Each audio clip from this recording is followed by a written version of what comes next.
Ray, what do you want to do tonight?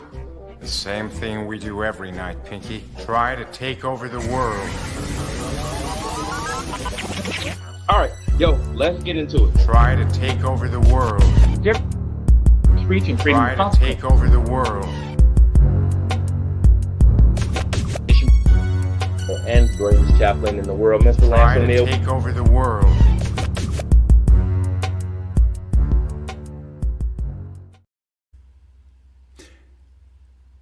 How does KJ do this? Yo, yo, yo, world, what's up? It's Sunday night. Do you know where your pogs are? Well, right now, I know where one of the pogs is, and he's here. The other pog, or pogue if you prefer, is in a hotel room somewhere in America, and his power just went out. So he is currently incommunicado, maybe for the whole night.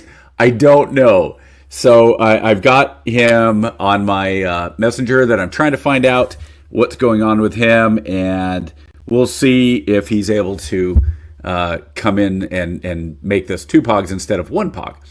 But for now, it's just me. So if you're tuning in to see KJ and see his opinions, I don't blame you. He's he's the reason you should be logging in. I'm just the soundboard in a lot of ways. So unfortunately, the co-host thing right now, it's just me, and so I have to kind of just rant, and I could rant about a lot of different things. So if there's something you want to talk about or hear what my opinion is on something that maybe we wouldn't have talked, drop a line. I believe KJ has it. Now, I don't see Twitch and all that. All I really see are the comments. I believe YouTube. I think the only place, maybe Facebook.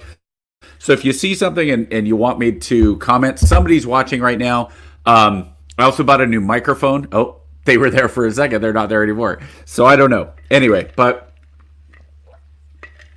what I wanted to talk to KJ about, well, I mean, it always centers around Trump, doesn't it? But the whole thing with the Trump and Musk fight. Now, I don't know what the reality is on this fight outside of, at first, I thought it was kind of BS. When I first saw the tweet that said, by the way, Trump is in the Epstein files. I saw the first tweet and it only had like 2,000 views. So I thought it was kind of BS, because if Musk tweets something like that, I thought, oh, come on, there's got to be more than that. And, well, I was wrong. It was real because in a matter of hours, it became hundreds of thousands and then millions of views. And that made me think, okay, so this is real. This is a real fight. And then I thought, well, maybe Musk and Trump are having an issue because the staff doesn't like Trump and the staff doesn't like what Musk is doing. And then it's going to be a situation where Trump sits down with his staff and says, hey, back off, we need to fix this and whatever's going on. Then the reports came out that said, no, this is personal. This is between Musk and Trump. And the staff was actually trying to calm things down and make it I really love between Trump and Musk outside of these are two very egocentric driven people that are apparently at each other, maybe not, I shouldn't say at each other's throats, but they definitely are not happy with what's going on with each other. And I don't know what the real reason behind that is, but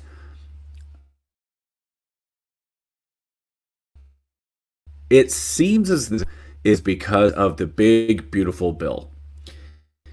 And from what I can understand about the big, beautiful bill is there are not many cuts in the big, beautiful bill. It's more about the tax cuts going through to some degree, the previous Trump tax cuts becoming permanent, as well as a lack of cuts to pretty much across the board, a lack of cuts. And so it seems as though maybe Musk was actually really on purpose doing what he needed to do or wanted to do with Doge, and the whole point was to cut spending. And the big beautiful bill doesn't cut spending. And so that to me sounds like an actual problem, because if that's true and that's what really led to this fight, I'm Team Musk at that point, because I think that you've got too much spending going on. I think as America goes, we are, I don't know, when is the tipping point? $34 trillion? Is it $35 trillion? Is it $40 trillion? Is it $50 trillion? Does it even matter? Is there a point where the United States government basically says, well, it doesn't matter, we can pay it off or we won't pay it off or whatever, because whatever money is owed, we can either borrow more against it or we can basically just ignore it because it really doesn't matter, because we are the most important monetary base in the world at the moment, because the Chinese are coming in trying to get the yuan going and making that the international monetary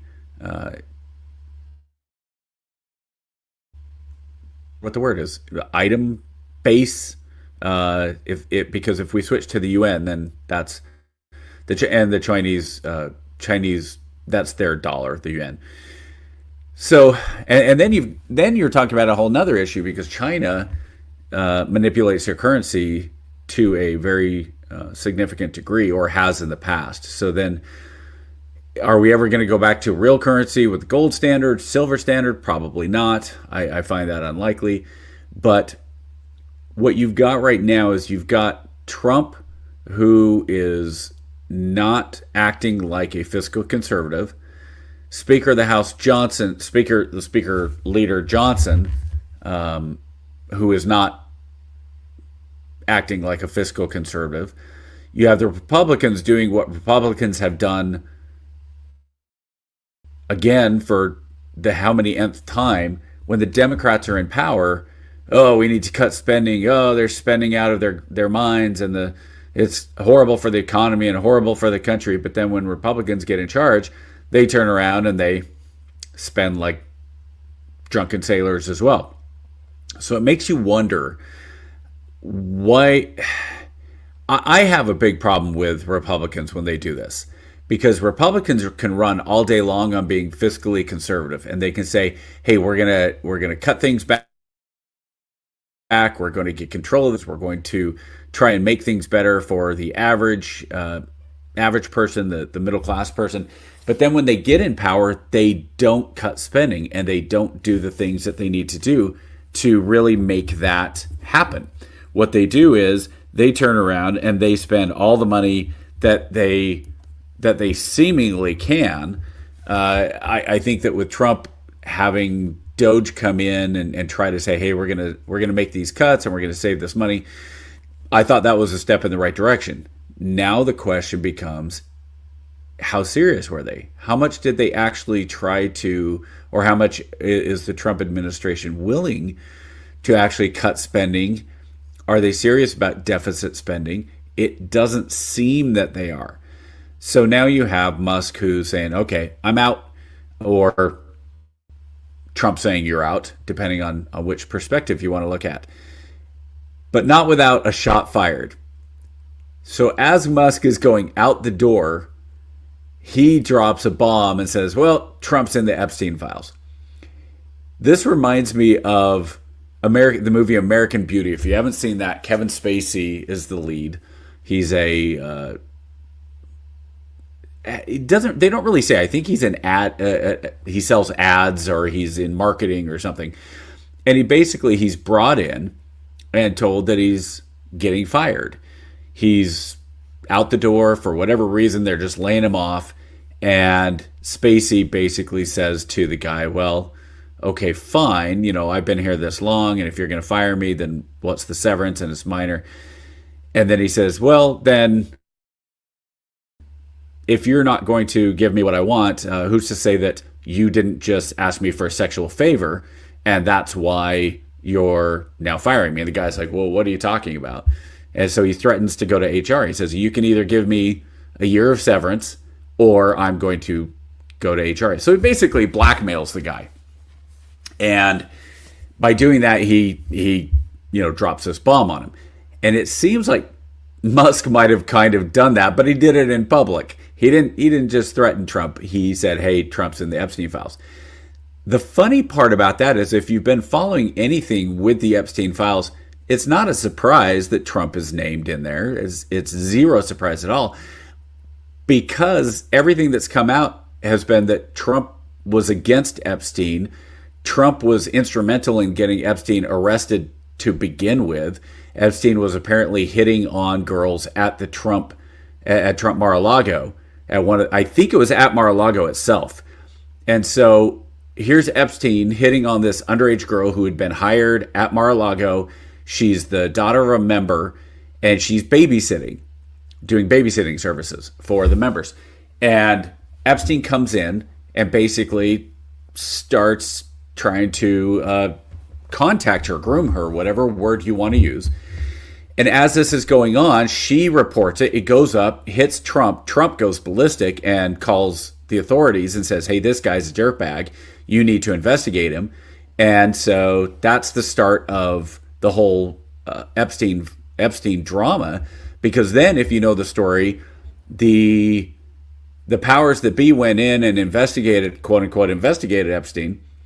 And then they basically passed a sentence. It was a slap on the wrist. It basically wasn't anything. And when this all happened, then there was a second prosecution that came in and said, whoa, wait a minute. Why is he only getting this? He's being charged with something really serious, and you guys are giving him a misdemeanor charge. And then it kind of blew up, and we're now at the Epstein that we know that includes Prince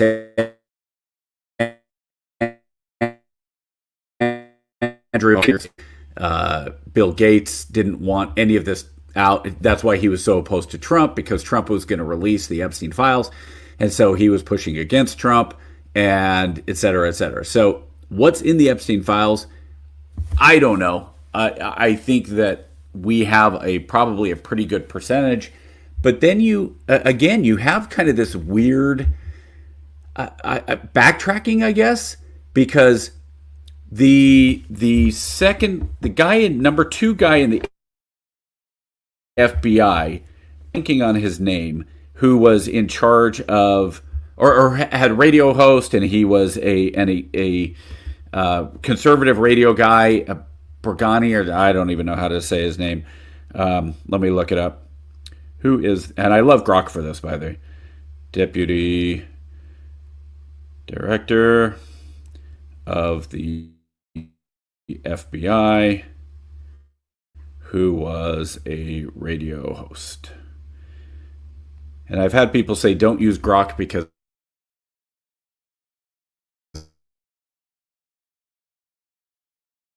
it's biased, but Grok actually does a really good job of it.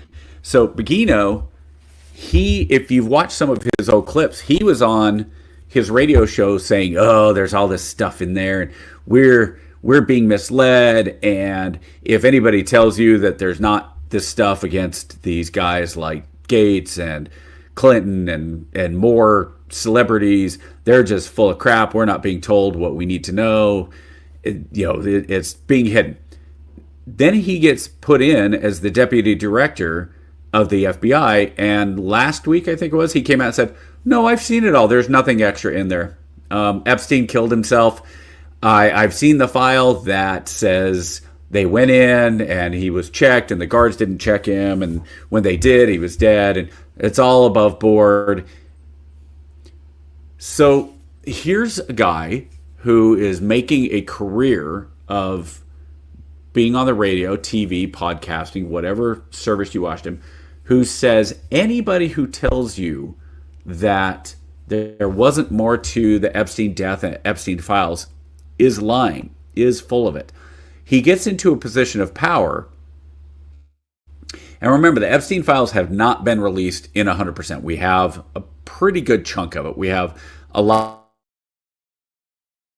of data that has been released, but it still has stuff that has been, censored. It's not everything. And so here's a guy who now is completely changing his tune and saying, well, wait a minute, this is not what it's not what he was saying before. So I don't know what's in the Epstein files. I know that as my experience as a prison guard is limited. I was a guard at Guantanamo Bay, if you didn't know, for 9 months, years and years, decades ago. And when we were there, we had very specific rules. Now, our facility was very different in that you could look in every cell because of how the cells were. It was actually the diamond cut plating, so it was whole. So it was like a screen, a heavy duty screen that you could see everything through the entire thing. The only place you didn't have that, we had some isolation cells that they were individuals that you could look through the slot and you could see them. But everywhere else you saw, you could theoretically see from one end of the tier all the way through to the other side. And we had 48, so 24 on each side. And you were told every half hour somebody had to walk down and back. And it was generally more than that, because if you went by the really official rules, somebody was supposed to be on each end of the block. So you had military police on one side, military police on the other side, and one of each person, and there were 4 on a block. And so while we were there, you needed to be able to see 12 down. And you got bored, so you were walking back and forth pretty much all the time. And even at nighttime, you were supposed to have somebody up on the edge of the block on each side, but of course you didn't. But they were supposed to walk back and forth at least once every 10, 15 minutes. And we did that consistently. We never had when I was there, we didn't have anybody suicide. We had an attempted that was not on my shift that ended up at the Naval Hospital, who had some pretty significant brain damage, but that was not on my shift. We had another guy on my shift who specifically, he tied himself off, and he was hooked up on this cell, and he was holding himself up on the bed where if he had dropped, he would have started choking. If he had done an fabric he used, if I remember right, he had torn his sheet, but it was not something. I don't think the fall would have broken his neck. So we had the guard come. We started to the guard come down. We were all there, ready to go in. I'm literally right there where the door opens. The door opens. I'm number one or two inside the cell. Would have been lifting him up. We had somebody come down, the psychologist come down, was able to talk him down, and so he did not attempt. That is a far cry from what happened with Epstein, because he was in a high security prison. He was also on suicide watch, right? So when you're on suicide watch, at least in Guantanamo, and I know from my prison guard friends, when you're on suicide watch, the garment that they give you, they take away your clothes, they take away your sheet. It is material. It's a smock it's a suicide smock, anti-suicide smock. So you can't rip it, you can't tear it, you can't do anything to it so that you could use it to facilitate harming yourself. And I've got to presume that that's what Epstein was in a suicide prevention smock. So now you've got a guy who is in a cell by himself, which not really sure why. He never should have been in a cell by himself. 2, the guards weren't watching. 3, the cameras go out. And 4, and the biggest one is the conspiracy. Now, I'm going conspiracy here, tin hat. The conspiracy is that he had broken bones in his neck that were inconsistent with a hanging. And that's where you got to go, okay, well, wait a minute. So what happened here? Okay. Do I think that Bill Clinton sent assassins? I don't know. I'm not claiming that. I'm not saying that. I'm saying that I don't know what happened in that cell because nobody knows. But it seems unlikely from what I know about maximum security prisons and from suicide prevention in prisons that he would have had the ability to hang himself on his own without anybody there. And the circumstances, again, camera goes out, the guards don't do their job. Well, look, the guards, oh no, they didn't do their job. Well, that's where the conspiracies start to come in. So for Musk to say that Trump is in the Epstein files, okay, not a surprise, because he probably is again. But the reason why he's there. So now you have Trump turn around, and this is where I think it's kind of funny. Trump turns around and says, well, maybe we should explore canceling the different government contracts that Musk has. But not really thinking what that meant. And I think we all know President Trump likes to shoot off a tweet without necessarily thinking about all the consequences that go along with that tweet. Or I guess he doesn't tweet. He does it on Truth Social, but it ends up as a tweet.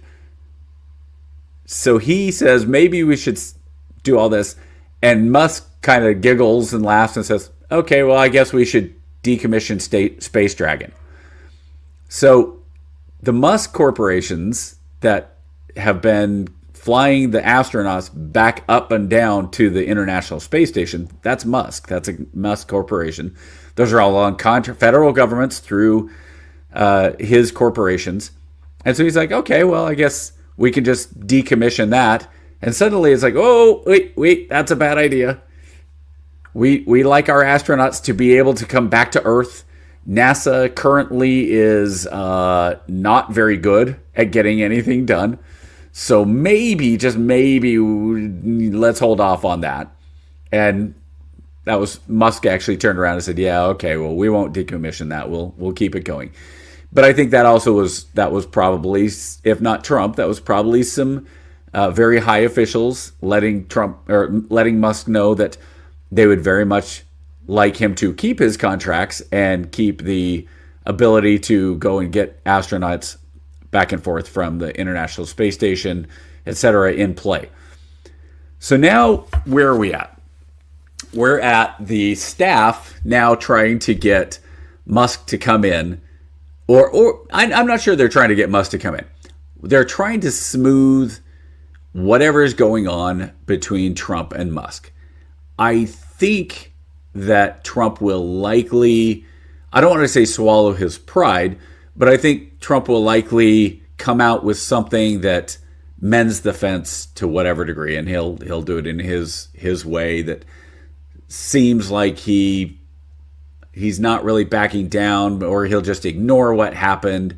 I think Trump has a way of just saying, well, nope, that didn't happen, even though we all know something happened, and so he'll do it that way. I think Musk will just continue on his merry way.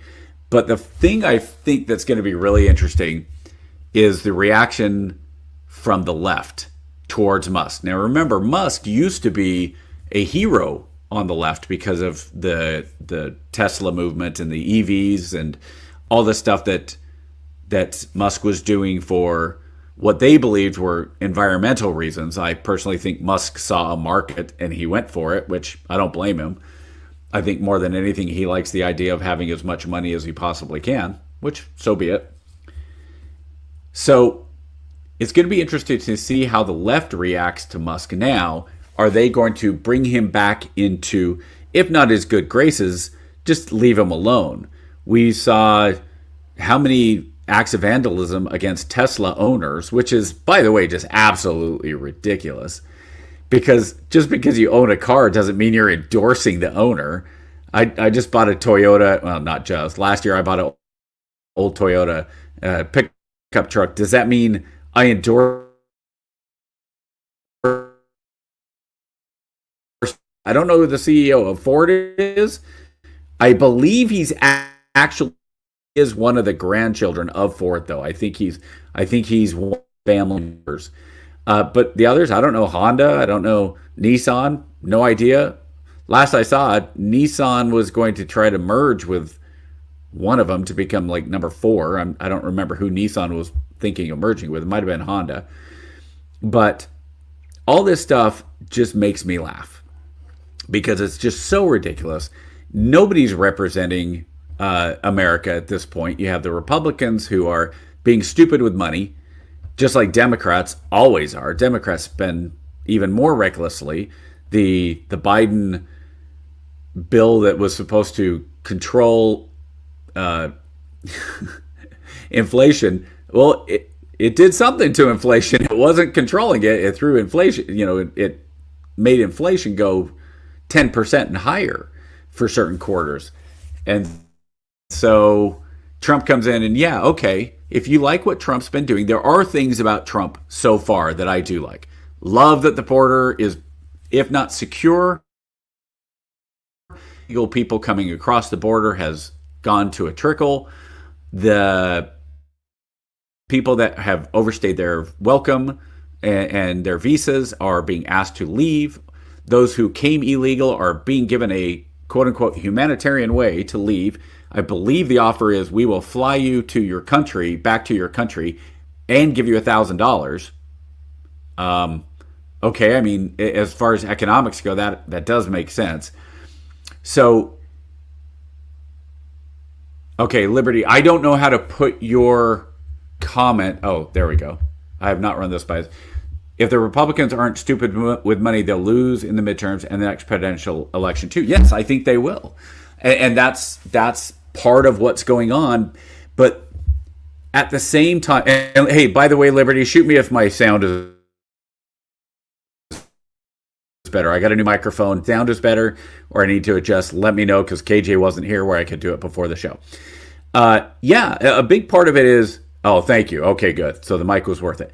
So yeah, that's a big problem. But here's the Republicans being bad with money is one of those things that just ticks me off, because they run as fiscal conservatives, and then when they get in power, they spend like Democrats. But when Democrats are in power, they spend like drunken Democrats. And so would I rather have Republicans who are in and going to increase the deficit spending to $1 trillion a year more than it is already? Or do I want Democrats who are in who will spend $2 trillion more? Well, of course, the lesser of two evils is the Democrats or the Republicans in that case. But what frustrates me is nobody wants to be real about the situation. This is a third rail situation where they're not looking at the things that have to be spent on. Okay, you have these discretionary funds, things that you can choose, and you have entitlements which have to be spent, right? So, and nobody's being real. So Republicans have to spend, or they'll get voted out as though we won't fix spending until we have a real financial disaster. I agree. It's as though we won't fix spending. And you're absolutely right. I think at some point, KJ and I have talked about this. You want to talk about a civil war in America. I don't think it's going to be racial. I don't think it's going to be white versus black or white versus non-white. It's going to be poor versus non-poor. Because I think what's going to happen in the next 10 to 20 years, if not sooner, so within the next 20 years, you're going to have austerity. Somebody's going to come in and push the government for true austerity. If you don't know what austerity is where you have to really tighten your belt and you really have to be serious about cutting spending. So you're going to have people that get their... Yes, I can see that, KJ. So you're going to have people that that are going to come in and legitimately say, hey, we need to fix this.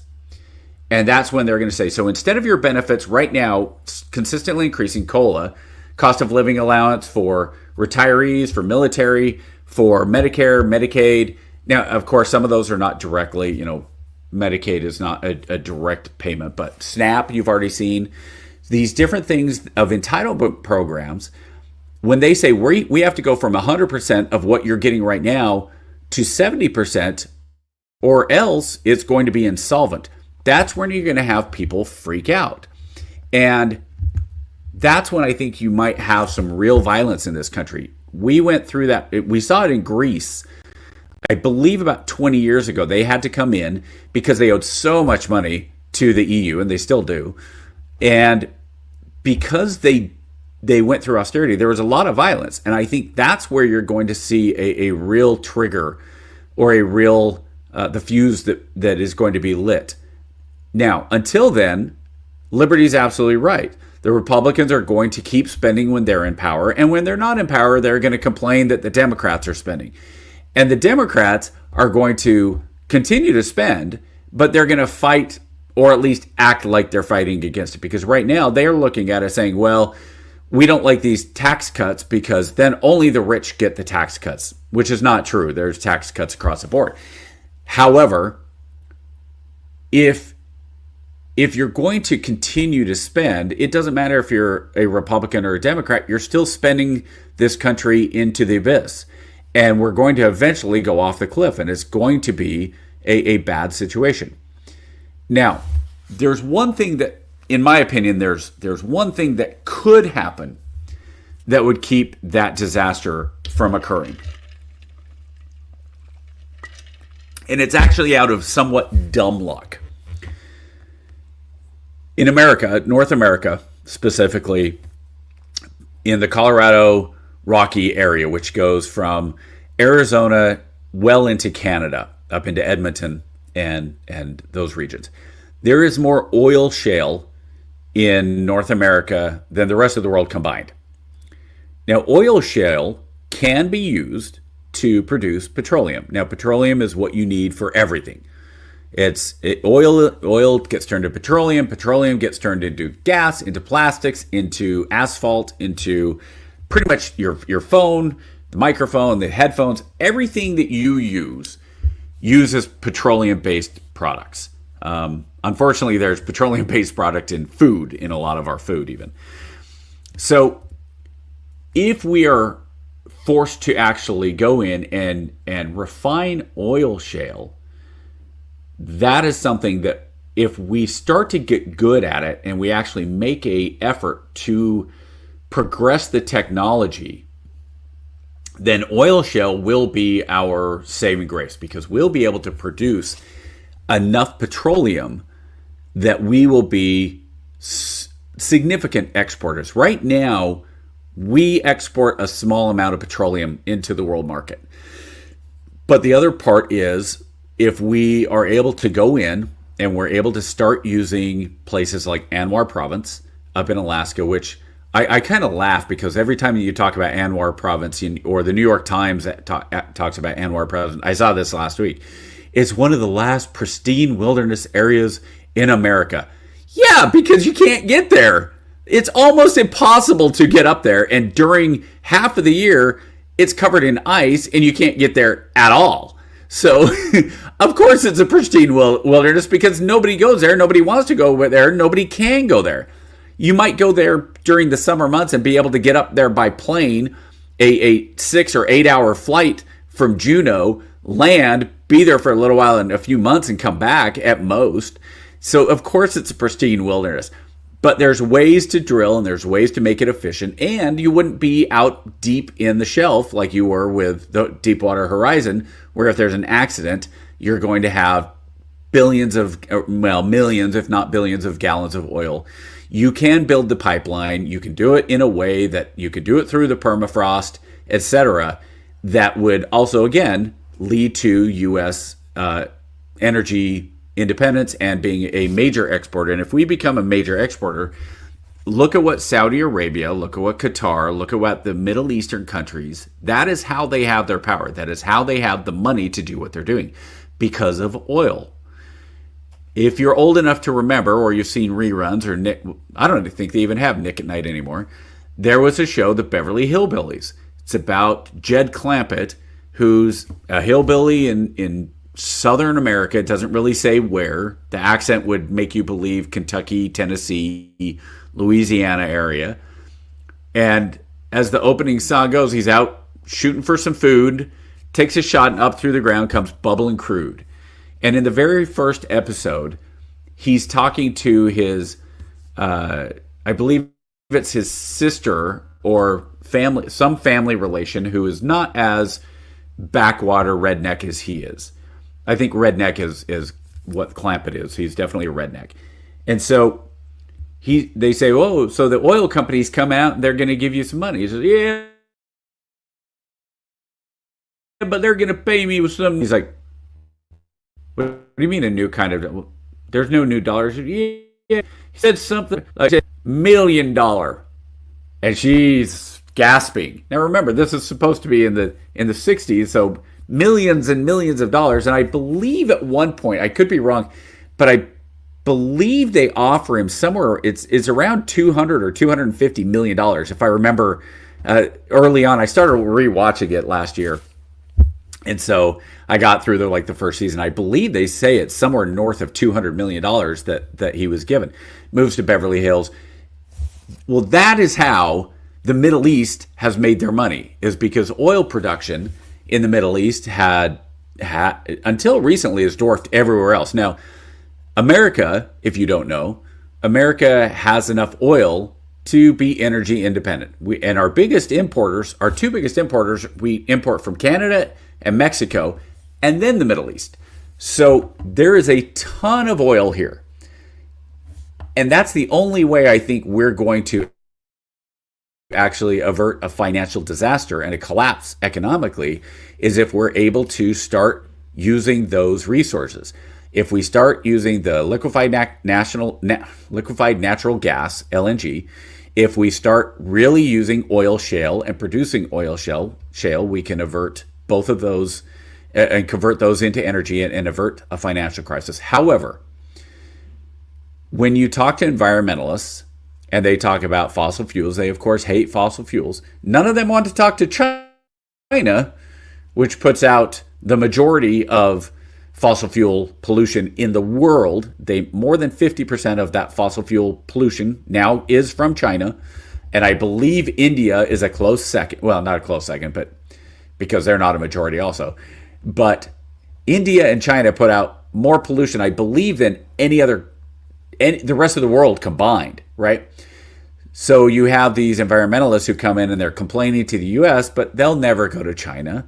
They'll never go to India and complain about there, because China will, hey, you know what? Think if Greta Thunberg showed up and started protesting in China about their pollution, how fast would she be arrested?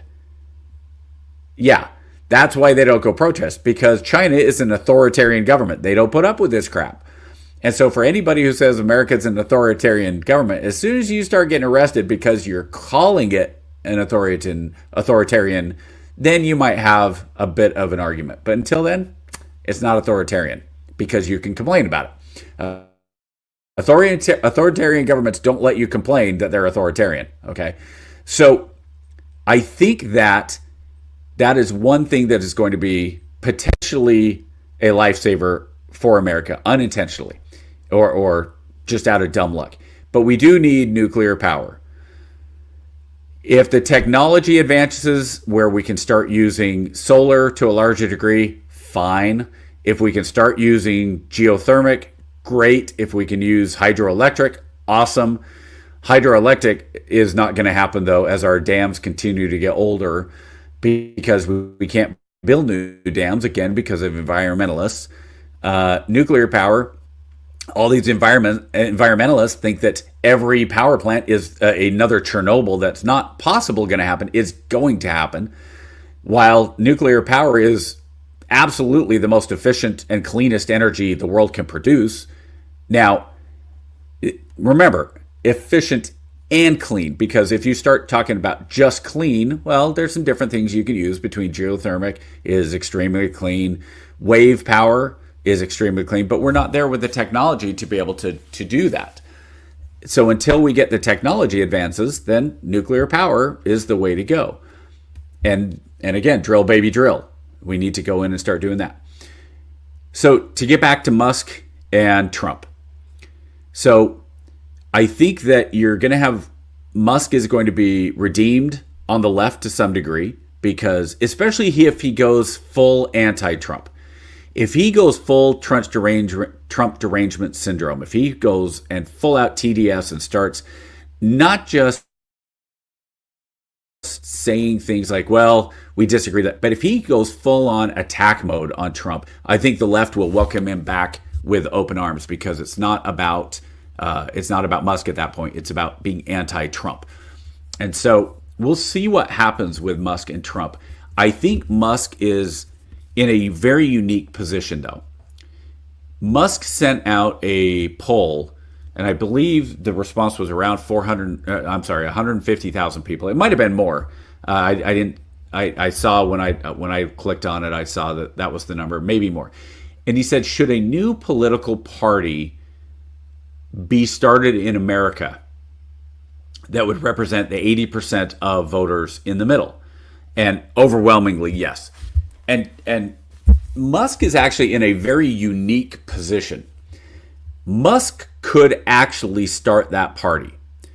He can't run in that party for president. He could run as Senate or House or whatever. But he actually has the money that could promote what I would call something like whether it's Independent American Party, whether it's just the American Party, the American Constitutional Party, the Reform American Party, the Reform Party in England just crushed. Whatever you want to call it, let's call it the Independent American Party, IAP. Has a nice ring to it. If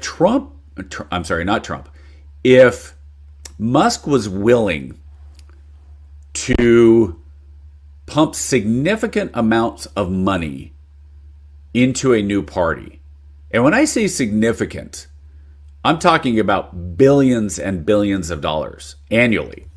I think to get it off the ground, if he were to start a party today with the intent of having an Independent American Party candidate, a viable person. This is not just, hey, the libertarians have been trying this for years. Libertarians haven't got above 3% of the vote. I don't think since 2016, I think they came close to 3%, but it wasn't significant. They didn't win a single seat. They didn't win anything. So you have to get seats in the House, you have to get seats in the Senate, and then you have to have a president. So if your plan is to run somebody for 2028, I'm not even sure if that's really possible. But you'd have to start initially today. My guess is somewhere around $5 billion. You'd have to invest in people and ground and infrastructure for a party. Let alone the marketing. He has the marketing wing already on X. He could probably flood the market with pro-Independent American Party. I don't know what the financial laws would be for that, because there are some fair financial laws that if you give X amount of time to this party, you have to give it to that party. So he could promote maybe an Independent American Party before it even exists without having to do that. But once you do that, there are some finance campaign laws and such, media laws that would make it difficult. But if he invested $5 billion this year, then next year probably get away with $2 billion, and then $2 billion in 27, and then ramp it up. Well, okay, so we're counting this year as the election year, a presidential election year. So let's say $5 billion this year, $2.5 billion next year, $2.5 billion the year after that, and then another $5 billion after that. If If Musk was willing to set aside and cash out $15 billion of stock in Tesla, in whatever he owns, and set that aside specifically for a new independent party, $15 billion, I think you could actually have viability in the 2028 election. Do I think they could win? I don't know. Because really, the only time we've ever had, modern history, the only time we've had a third party was Ross Perot got around 20% of the vote in 1992, and he actually took more from Bush Sr. I think most analysts agree that if Perot hadn't run, Bush Sr. actually likely wins. Now, that's all conjecture, so who knows? But I think that I don't think that if Musk wanted to start a third party, he wouldn't want to do it as a spoiler. He would want somebody to come in and actually win. Then you would have the media freaking out, and the right and the left. I'm sorry, not the right and the left. The Democrats and the Republicans, not the right and the left. The Democrats and the Republicans would freak out, and the media would freak out. that now the country is run by oligarchs. Here you have one oligarch. You have one guy in Musk who's coming in and basically creating a party that he is obviously in charge of. He's funding it, so of course anybody who's an independent American party is in the pocket of Musk, etc. You would absolutely have that argument, because especially from the media, because the media is in the pocket of the Democrats. They are the Democrats in a large way. Yes, of course, for every Fox News, and I get it, Fox News is on the right, yes. But Fox News is one outlet, okay?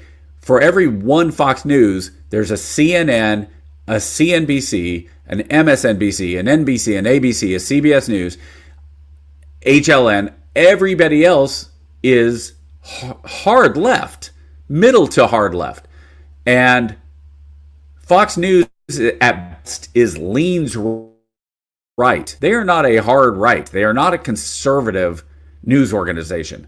They just seem like a hard right compared to everybody else, but they're really not. They're lean right. So if you had Musk come in and fund, and I think Musk would obviously come out with other, I'd like to see other billionaires come in and do that. Okay, cool. Make it a truly independent, but dump the money in and then step away and let it go. Won't happen. They want something out of it, because if you're Bezos, let's say, if you're Bezos and what you've done with the Washington Post, which was took a hard, if not the most hard left newspaper and made it just hard left, and pissed off a bunch of your staff by not endorsing Harris. If he could do that, would he be willing to actually put some money in and then step away? Would Zuckerberg be willing to put some money in and step away? Would Soros? I don't think Soros would. I think Soros wants to be that hard left guy, and his son, he's passing that on to his son, and hard left. But if you had these guys who are actually willing to come in, Bill Gates, I don't know, he acts like a moderate. He says he's a moderate. I don't necessarily believe he's a moderate. But if you could literally have a middle of the road party, even if it was initially funded by oligarchs, well, what's different than what we have right now? If you don't think the Republican Party and the Democratic Party are run by oligarchs, you're insane. Where do you think the money's coming from? It's all, and you can say, well, the Democrats, it's not really oligarchs. It's just Soros. First of all, Soros, huge oligarch, right?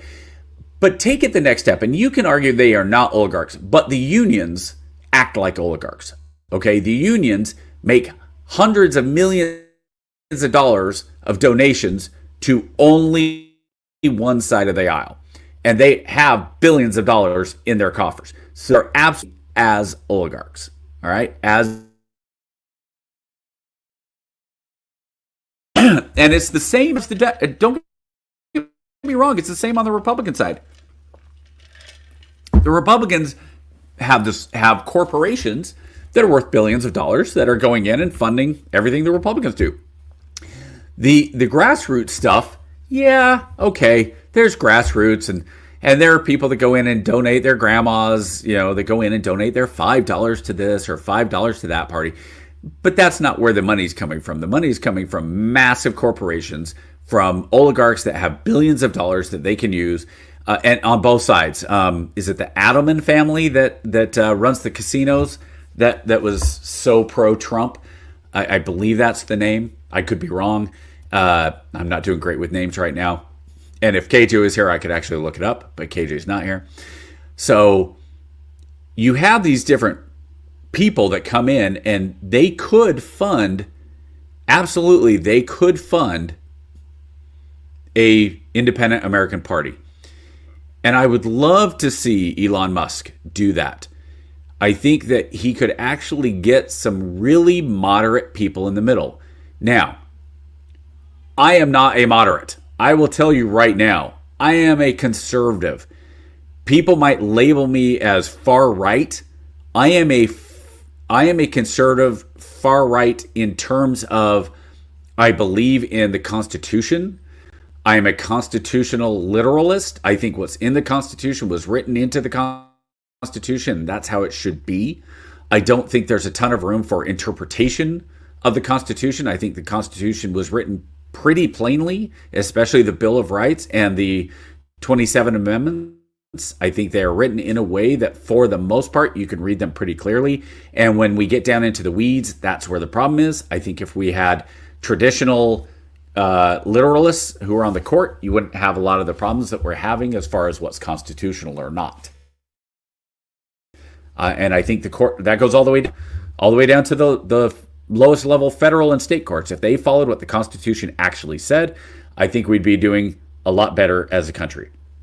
Okay, so Soros, again, go back to Soros. He was pushing that. He's really smart, and he went in and he was pushing for a lot of people that were at the DA level. DAs become judges. He's been trying to influence judge elections, which, by the way, is insane that judges can be elected, like in Wisconsin. You're voting for somebody to be a judge? How is that not based on merit? I think it's crazy that you vote on judges. But you could do it. And Musk is in a unique position that he could actually lead the charge for a independent American party. And I hope he does it. I hope he does. I hope he goes out and he gets everybody. We talk about right now, the far right and the far left are the only ones that are actually listened to. And I don't know about the far right, because the far right, to me, when you talk about the far right gets shunned, as they should, when you're talking about people that are Nazis, when you're talking about people that are white supremacists, when you talk about people that KJ would say white Christian nationalists. Yeah, absolutely. If you are so far right that you are okay with any type of violence against other people, yeah, I'm not okay. I'm not down with you. I'm not that far right. I'm a conservative. If you're on the far left and you push for far leftist, you push for socialism, even communism. If you think the Chaz up in Seattle was a great idea, they should have block parties and let what happens in the Chaz stays in the Chaz, which included, by the way, if you don't know this, Seattle had that section that was blocked off called the Chaz that didn't allow the police in. They had sexual assaults, rapes that were going on in the Chaz that they were, quote unquote, dealing with it themselves. They wouldn't even call the police when a woman was getting raped, when women got raped. That's how out there that was. So the people on the far left that want things like that, they're the leaders of the Democratic Party. People are talking about AOC as a presidential candidate. She is about as far cuckoo left as you can get in this country. But is she a Maoist? Yeah, I think you could probably make some pretty good arguments that she is a Maoist communist, that she is right in line with what the Chinese government is. Now, that is not a personal attack. I am not attacking AOC. I'm saying her policies. Just to be very clear, I don't want to run into any of the issues that come in with being military and talking about people in Congress. So there is a significant difference in America between the far right and the far left.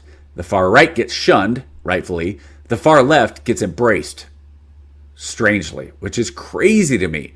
Because if you want to say what is the most destructive form of not even government, just the most destructive thing in the last 150 years is communism. It's not even close. Between, people will say it's Nazism.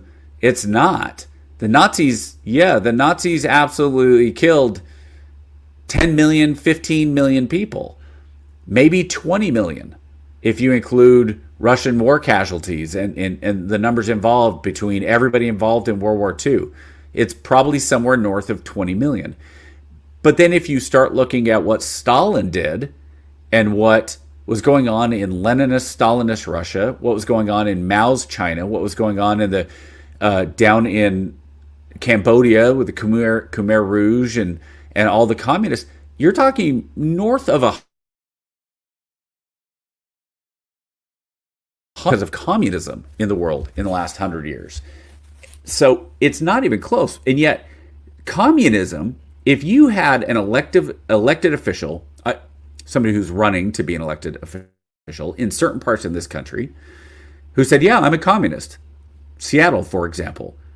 Okay, they're a viable candidate. They may or may not win, but there have been actual communists on the ticket that have run in Seattle. I'm sure in Portland there's some. I bet you dollars to donuts in San Francisco and other parts of the U.S. that people have run as communists that are embraced. And I'm not talking to 70 years ago that the communists were getting hunted down, and what was going on there, where not hunted down, but they were trying to be exposed by McCarthy and some of those things. But nowadays they're being embraced. If somebody came out and said, I'm going to run as a Nazi, they'd get no votes. They might not even get their family to vote for them. So that's the difference. You on the left, the idea that communism, which again is the worst form of government that the world has seen, would get votes. Nazism, which is arguably the second worst form, would get no votes, which is crazy to me. How can people in this country vote and think communism is okay, and somehow think Nazism? And I'm not saying Nazism is okay. I'm saying Nazism is horrible, absolutely the second worst of any choice of government you could go with would be Nazi. But the number one is communism. How anybody in this country thinks communism is okay, and this argument, well, it hasn't been tried. Real communism hasn't been tried. Then you are an absolute idiot. And the people that are saying that are sitting with communists with their Apple computers, Apple laptops, their Levi's jeans, their Birkenstocks, getting in Ubers and driving around in cars that are Volkswagen made in Germany. So the idea is it blows me away what the far left in this country does.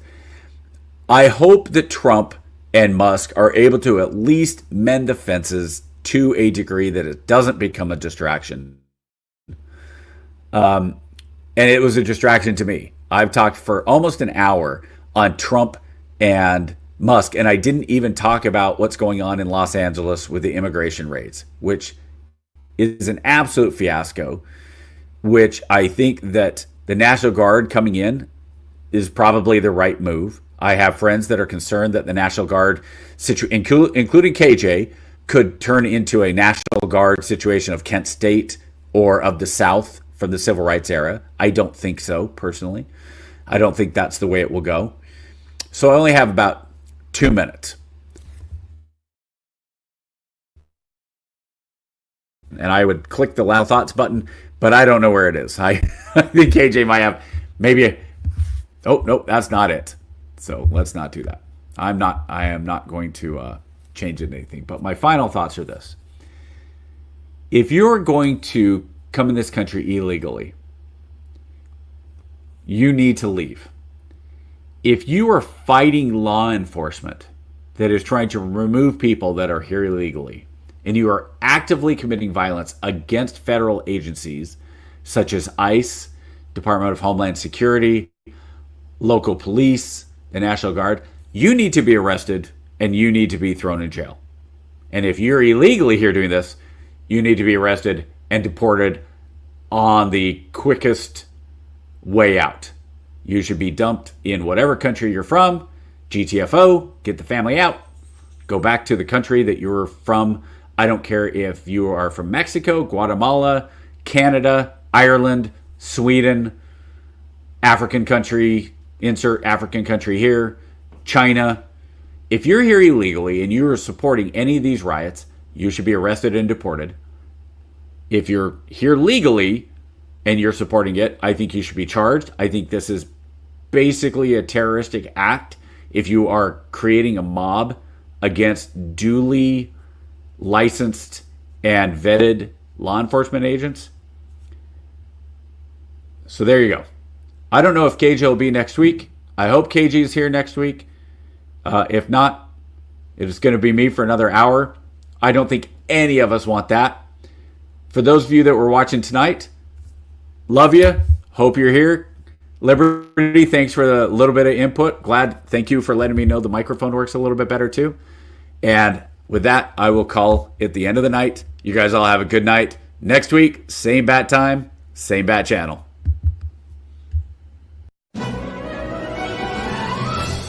Gee, Ray, what do you want to do tonight? The same thing we do every night, Pinky. Try to take over the world. All right, yo, let's get into it. Try to take over the world. Reaching freedom Try of to consequence. take over the world. And greatest chaplain in the world, Mr. Try Lance to O'Neill. take over the world.